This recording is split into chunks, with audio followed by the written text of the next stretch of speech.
Hey, this is Rocket Brain Surgeon, and we're looking at what I think is the quintessential game in a Japanese light fighter.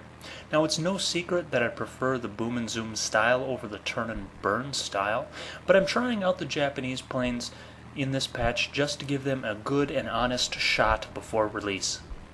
I'm looking at showing one of two things. Either that I was incredibly wrong about the planes and that they're just fine and not horribly underpowered, or that they are horribly underpowered and that Wargaming can fix them before release. We avoid the head-on there, but we still take a significant amount of damage. The Japanese planes typically have lower HP than everything else. Notice that I switch my targets onto the fighter that's tailing me. This is something that you just have to do. In a boom and zoom plane, you switch targets to the easiest one to shoot. In a Japanese and Russian plane, you typically have to switch targets onto the thing that's chasing you. So this acts as offense and defense at the same time, because you just can't ignore people behind you. You won't live long enough.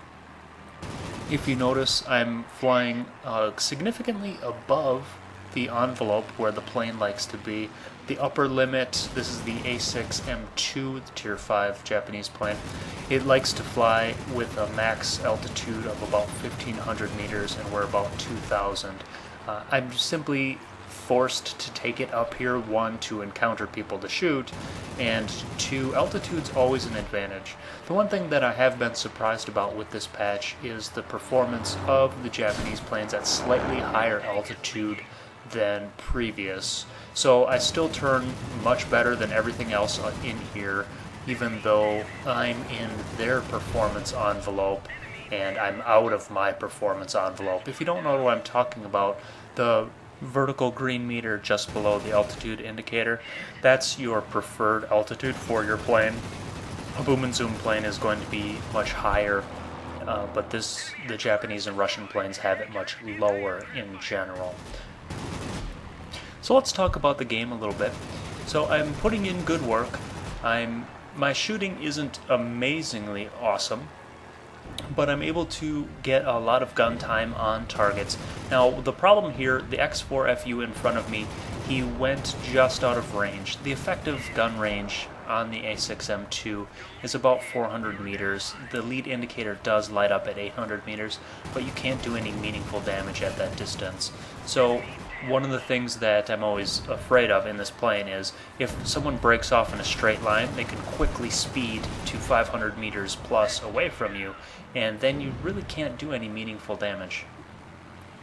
When I turn, I typically engage the flaps full time, and the reason why is because you really can't go anywhere that quickly. In a German or US plane, I want to keep my speed up because that allows you to have more options. You can either convert that speed to climb, you can break off in a straight line to get out of gun range for planes like this one, but you can always lose speed easily by cutting the engine or engaging the flaps. With the Japanese plane, since you don't have any speed to begin with, there's no reason not to just extend the flaps the entire time you're in a furball. I am going to take a long-range shot at the IL-2 mod, simply because I need to kill him quickly before I get into range of his tail gunner, and he's at a sliver of health. If he was at half health or 3/4 health plus, I wouldn't have tried for a long-range shot like that.